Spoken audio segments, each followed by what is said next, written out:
रामनाथ कोविंद वहां पर पहुंचे हुए हैं। चौधरी हरमोहन सिंह यादव की 100वीं जयंती समारोह में वो भाग ले रहे हैं और एक कार्यक्रम को संबोधित कर रहे हैं, तो हम दर्शकों को सीधे वहीं लिए चलते हैं। चौधरी हरमोहन सिंह यादव जन्म शताब्दी समारोह के अवसर पर प्रमुख रूप से उपस्थित उत्तर प्रदेश की राज्यपाल श्रीमती आनंदीबेन पटेल जी, औद्योगिक विकास मंत्री श्री सतीश महाना जी, राज्यसभा सांसद चौधरी सुखराम सिंह यादव जी, संस्थान के अध्यक्ष श्री मोहित यादव जी, यहाँ इस सभागार में उपस्थित मंत्रीगण, जनप्रतिनिधिगण, विधायकगण, अन्य विशिष्ट अतिथिगण, देवियों और सज्जनों, श्री हरमोहन सिंह यादव जी के जन्म शताब्दी समारोह के संबंध में मुझे कई महीने पहले श्री सुखराम सिंह यादव जी दिल्ली में मुझे मिले। उन्होंने चौधरी हरमोहन सिंह यादव जन कल्याण समिति द्वारा किए जा रहे गरीब हितैषी कार्यों के बारे में मुझे बताया और इस समारोह में आने के लिए आमंत्रित भी किया। मैं श्री हरमोहन सिंह जी की सादगी, उनके समाज सुधार संबंधी विचारों और कार्यों से भली भांति परिचित रहा। ये मेरा सौभाग्य था कि राज्यसभा में हम दोनों एक अंतराल के समय में साथ साथ थे और मैंने उनको नज़दीकी से देखा और इसीलिए मुझे लगा कि जिस व्यक्ति ने सार्वजनिक जीवन में शुचिता, ईमानदारी और निष्ठा के साथ काम किया है और यदि उनसे जुड़ा हुआ कोई कार्यक्रम होता है तो मुझे उसमें जाना चाहिए। और फिर ये कानपुर की बात है तो एक कानपुर की जब बात आती है तो एक परिवार की बात आ जाती है और इसलिए मैंने यहाँ आना स्वीकार किया। लेकिन यहाँ पर आकर के मैंने देखा, पहले भी कभी जब मैं सांसद हुआ करता था तो इस गांव से निकल करके एक दो जगह जाना हुआ तो देखा था विकसित क्षेत्र का विकास जितना हो सकता है यहाँ की परंपराओं और यहाँ की अनुकूलताओं के आधार पर बहुत कुछ किया गया। लेकिन जिस श्रृंखला का उल्लेख किया गया उससे मैं आज बहुत प्रभावित हूँ। शिक्षण संस्थाओं का जाल, एक ऐसा जाल बिछा दिया गया और जिसके लिए चौधरी हरमोहन सिंह बहुत हम सबको कई बार कहते थे कि भाई कुछ आपके गांव में हो सके तो हो, ना हो सके, विकास हो या ना हो, लेकिन विकास का जो आधार है वो शिक्षा होती है और शिक्षा यदि बच्चों को मिलेगा तो वो अपने आप विकास का रास्ता ढूंढ लेंगे। इसलिए आज उनकी जन्म शताब्दी के इस कार्यक्रम में शामिल होकर के मुझे बहुत प्रसन्नता हो गई। देवियों और सज्जनों, हम सब जानते हैं कि आज़ादी के बाद का समय नए भारत के निर्माण की दृष्टि से बहुत चुनौतीपूर्ण समय था। वो भारत के लिए पुनः उठकर खड़े होने का समय था। राष्ट्र निर्माण के इस कार्य में ग्रामीण और कृषि विकास की तथा ग्राम पंचायतों की भूमिका बहुत महत्वपूर्ण होने वाली थी। इन परिस्थितियों में भारत के गांव-गांव से श्री हरमोहन सिंह यादव जैसे समाज सेवी देश के विकास के लिए आगे आए।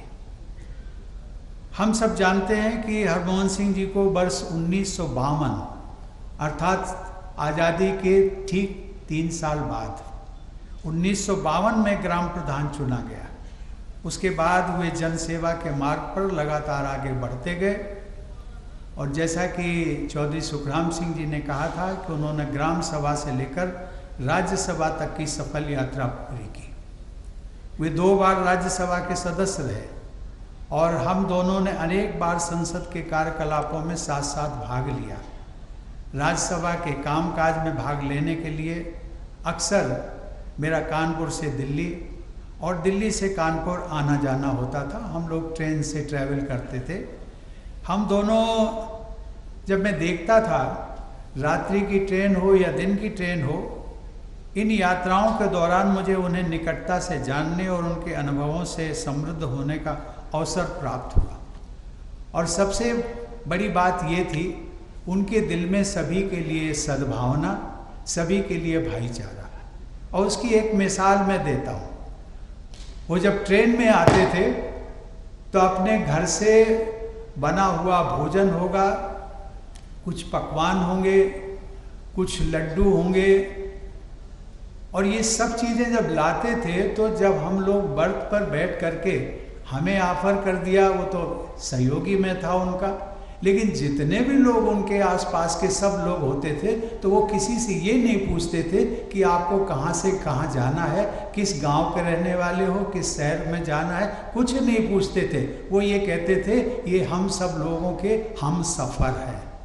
एक जो बहुत बड़ी बात आज भी मुझे याद है, वो कहते थे कि ट्रेन में जब आपका पास पड़ोसी जो भी बर्थ पर बैठता है वो सब आपका हम सफ़र है। और ये हम सफ़र की भावना यदि मुझे लगता है कि समाज में भी चरितार्थ हो जाए, पास पड़ोसियों के साथ में भी हो जाए, किसी के साथ भी कोई किसी की जाति हो, बिरादरी हो, किसी का धर्म हो, किसी का संप्रदाय हो, किसी का रंग कैसा भी हो, कोई अमीर हो गरीब हो, लेकिन ये हम सफ़र की भावना को ये चौधरी साहब जो कहा करते थे उसको यदि हम अपना लें तो मुझे लगता है आज हम जहाँ पर रहते हैं वहीं से स्वर्ग आपको दिखने लगेगा। देवी और सज्जनों, विधानसभा से लेकर राज्यसभा तक चौधरी साहब की खेती किसानी के बारे में उनके विचारों को बहुत गंभीरता से सुना जाता था। श्री हरमोहन सिंह जी के घर के दरवाजे सभी के लिए खुले रहते थे। वर्ष 19 इसका उल्लेख भी किया। वर्ष 1984 में उन्होंने सांप्रदायिक सौहार्द का उत्कृष्ट उदाहरण प्रस्तुत किया। अपनी जान जोखिम में डालकर भी उन्होंने उन्मादी भीड़ का डटकर मुकाबला किया और बड़ी संख्या में लोगों की प्राण रक्षा की। अपने इस सराहनीय कार्य से उन्होंने अमर शहीद श्री गणेश शंकर विद्यार्थी की परंपरा को आगे बढ़ाया। वर्ष 1991 में भारत के तत्कालीन राष्ट्रपति श्री आर वेंकटरमन ने असाधारण वीरता और निडरता के लिए श्री हरमोहन सिंह जी को शौर्य चक्र से सम्मानित किया। ऐसे असाधारण शौर्यवान श्रेष्ठ समाज सेवी और जनसेवक की स्मृति को मैं हृदय से नमन करता हूँ। देवी और सज्जनों, श्री हरमोहन सिंह जी के जन्म शताब्दी समारोह में हम लोग जहाँ एकत्रित हैं वो एक शिक्षा संस्थान है, विद्या का मंदिर है। उनकी प्रेरणा और प्रयासों से इस संस्थान सहित अनेक शैक्षिक संस्थानों की स्थापना की गई, जिनसे इस क्षेत्र में शिक्षा के प्रसार को बढ़ावा मिला। वे ये जानते थे कि शिक्षा हर परिवार की, हर समाज की प्रगति का आधार होती है। वे ये भी समझते थे कि शिक्षा दूसरों के जीवन में सुधार लाने और अपने समाज को, अपने देश को बेहतर बनाने का सर्वश्रेष्ठ साधन होता है। शिक्षा के क्षेत्र में उत्तर प्रदेश ने अनेक विशिष्ट उपलब्धियां हासिल की हैं और प्रदेश के शैक्षिक मानचित्र पर कानपुर का एक विशेष स्थान भी है। IIT और NSI जैसे राष्ट्रीय स्तर के संस्थान, 3 विश्वविद्यालय, 3 मेडिकल कॉलेज और सैकड़ों शिक्षा संस्थानों के कारण कानपुर में जितनी अधिक शैक्षिक सुविधाएं मौजूद हैं, देश के प्रति उतनी ही अधिक हम सबकी, विशेषकर कानपुर की जिम्मेदारी भी आ जाती है। यहाँ पर कुछ शिक्षा संस्थाएं तो 100 वर्ष से भी अधिक समय से काम कर रही हैं। मुझे प्रसन्नता है कि कल मैं HBTU में शताब्दी समारोह में शामिल होऊंगा और वहाँ शिक्षकों एवं विद्यार्थियों से भेंट करूँगा। भारत की विकास यात्रा में शिक्षकों और युवाओं की प्रभावशाली भूमिका रही है और आने वाले समय में देश के भविष्य को संवारने में भी उनकी महत्वपूर्ण भूमिका रहेगी। देवी और सज्जनों, आज मैं आपके साथ जन जागरण के एक महत्वपूर्ण प्रकल्प के बारे में भी बात करना चाहता हूँ। आप जानते हैं कि भारत की आज़ादी के 75 वर्ष पूरे होने वाले हैं और इस समय पूरे देश में आज़ादी का अमृत महोत्सव मनाया जा रहा है। आज़ादी की लड़ाई में हजारों सेनानियों ने अपना सर्वस्व न्यौछावर कर दिया था। इनमें से अनेक बलिदानियों के नाम हम जानते हैं, लेकिन बहुतों के नाम इतिहास के पन्नों में कहीं गुम हो गए। 2 वर्ष तक चलने वाले इस महोत्सव के दौरान हम स्वाधीनता संग्राम के इन गुमनाम सेनानियों के योगदान का भी स्मरण करेंगे। भारत के स्वाधीनता संग्राम में हम सब जानते हैं कि उत्तर प्रदेश और कानपुर के लोगों का भी बहुत महत्वपूर्ण योगदान रहा है। कानपुर में 1857 के स्वाधीनता संग्राम का नेतृत्व करने वाले नानाजी पेशवा, तात्या टोपे और अजीमुल्ला खान की वीरता की गाथा आपने सुनी होगी, लेकिन अजीजन बाई और मैनावती जैसों के योगदान से लोग अच्छी तरह परिचित नहीं हैं। हमारी वर्तमान और भावी पीढ़ियों के समक्ष स्वाधीनता संग्राम की इन वीरांगनाओं के त्याग और बलिदान की प्रेरक गाथा रखी जानी चाहिए। इसी प्रकार चंद्रशेखर आज़ाद और सरदार भगत सिंह के साथ नगर के जुड़ाव को बहुत लोग जानते हैं, परंतु उनके अभिन्न सहयोगी रहे जयदेव कपूर और शिव वर्मा के बारे में कम लोग जानते हैं। वे यहीं डीएवी कॉलेज में पढ़ते थे। यहीं कानपुर में जन्मे स्वाधीनता सेनानी श्री विजय कुमार सिन्हा और डॉक्टर गया प्रसाद के बारे में भी लोग बहुत कम जानते हैं। यहाँ पर मैंने कुछ नामों का ही उल्लेख किया है।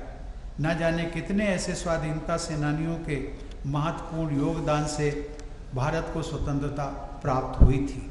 इसलिए हम सबका कर्तव्य है कि ऐसे गुमनाम स्वाधीनता सेनानियों के योगदान के बारे में लोगों को अधिक से अधिक जानकारी मिले। देवियों और सज्जनों, इसी माह की जब मैं ग्राम के विकास की बात करता हूँ, इसी माह की 17 नवंबर को मुझे हरियाणा का एक आदर्श ग्राम में जाने का अवसर मिला। और उस आदर्श ग्राम की विशेषता, छोटा सा गांव, लगभग 5-6 हज़ार की आबादी वाला गांव। उस गांव में सभी पक्की सड़कें, विद्यालय, कन्या विद्यालय अलग से, बालकों का विद्यालय अलग से, उसमें ऑडिटोरियम, वहाँ पर उन्होंने एक नेचुरल झील को कन्वर्ट करके बहुत सुंदरतम झील का भी निर्माण किया। और न जाने कितने अनगिनत काम उन्होंने किए। और ये काम किसने किए? उस गांव के निवासियों ने, और उस गांव का एक परिवार जो पिछले 30-40 वर्षों से उस गांव को छोड़ करके कि गांव के लिए मैं कुछ कर सकूं, इस दृष्टि से वो गांव मुंबई चला गया। और मुंबई में उन्होंने जो संपत्ति कमाई, उस संपत्ति से उन्होंने लगभग 50-60 करोड़ अपने गांव को पर खर्च कर दिया उसके विकास के लिए। और उनका ये कहना था कि हमारे गांव का जो ऋण है वो आज मैं अपने गांव का ऋण क्या चुकता नहीं कर पा रहा हूँ, इसलिए मैंने जो कुछ भी किया वो तो बहुत कम है। मैं इस बात की मुझे लगा कि मैं कानपुर जाऊंगा तो इस घटना का मैं उल्लेख जरूर करूंगा। और इसलिए उसी पैटर्न पर चौधरी हरमोहन सिंह जी ने इस अपने गांव का विकास किया। पुरवा, हम सब लोग जानते हैं पुरवा क्या होता है। पुरवा जो है वो एक गांव नहीं होता है। पुरवा जो नई पीढ़ी वाले लोग नहीं समझते होंगे, लेकिन जो पुरानी पीढ़ी के लोग समझते हैं, गांव बड़ा होता है, पुरवा छोटा होता है। पुरवा एक जहाँ पर 4-5 परिवार, 4-5 घर होते हैं। गांव में अगर 100 घर होंगे तो पुरवा में केवल 4-5 घर होते हैं। ऐसा पुरवा, एक मेहरबान सिंह का पुरवा आज बनकर के ये एक पूरी तरह से एक टाउनशिप, छोटा टाउनशिप बन गया है। मैं इसके लिए इस हरमोहन सिंह के परिवार को मैं बहुत बहुत बधाई देता हूँ और साधुवाद देता हूँ। लेकिन आपसे अपेक्षा भी करता हूँ। अपेक्षा ये, आपको जो कुछ भी मिला है, समाज से मिला है, ईश्वर से मिला है, इसको हमें we will have to give back to the society. और आगे आने वाली पीढ़ी वो आपको कैसे याद रखेगी? इस शिक्षण संस्थाओं में उन्होंने जो शिक्षा हासिल की है तो शिक्षण संस्था का नाम जरूर याद रखेंगे, लेकिन इसके अतिरिक्त आपने क्या किया है उसको हर कोई याद रखेगा। मैं इस प्रकार की आपके परिवार से अपेक्षा भी करता हूँ। देवी और सज्जनों, आज भारत को और भारतीयों को पूरी दुनिया में आदर प्राप्त हो रहा है। इस महान देश का राष्ट्रपति होने के नाते मैं जहाँ कहीं भी जाता हूँ वहाँ मुझे लोगों का अपार स्नेह और सम्मान प्राप्त होता है, परंतु कानपुर की बात ही अलग है। आप लोगों का स्नेह और लगाव मेरे लिए बहुत मायने रखता है। यद्यपि पूरा देश मेरा परिवार है, लेकिन कानपुर को मैं कानपुर और कानपुर के आसपास के सभी जो क्षेत्र जिले हैं उनको मैं मानता हूँ कि ये मेरा निजी परिवार है। मेरी पढ़ाई लिखाई यहीं हुई और इसी धरती के आशीर्वाद से मैं देश का प्रथम नागरिक बना। कानपुर मेरा अपना है और मैं कानपुर का अपना हूँ। यहाँ की स्मृति मेरे हृदय से न कभी दूर हुई है और न कभी दूर होगी। देवी और सज्जनों, किसी भी राष्ट्र के उज्जवल भविष्य की नींव अतीत के अनुभव और पूर्वजों की विरासत से मजबूती प्राप्त करती है। एक सुदृढ़, यशस्वी, विकसित और समृद्ध भारत के निर्माण में हम सब की सक्रिय भागीदारी होनी चाहिए। हमें मिलजुल कर प्रयास करने चाहिए। हमारे देश का हर एक हाथ देश की उन्नति में एक साथ उठना चाहिए। विश्व के अग्रणी राष्ट्रों की पंक्ति में शामिल होने के लिए 130 करोड़ देशवासियों के कदम एक साथ आगे बढ़ने चाहिए। अपने गांव, समाज और देश की प्रगति में तथा किसान, मजदूर और गरीबों के उत्थान में महत्वपूर्ण योगदान करने वाले लोकप्रिय जनसेवक श्री हरमोहन सिंह यादव की स्मृति को संजोए रखने का सबसे अच्छा तरीका यही होगा कि हम सब भी राष्ट्र निर्माण के लिए अपने देशवासियों के साथ कदम से कदम मिलाकर आगे बढ़ें। मेरी शुभकामनाएं आप सबके साथ हैं। धन्यवाद। जय हिंद।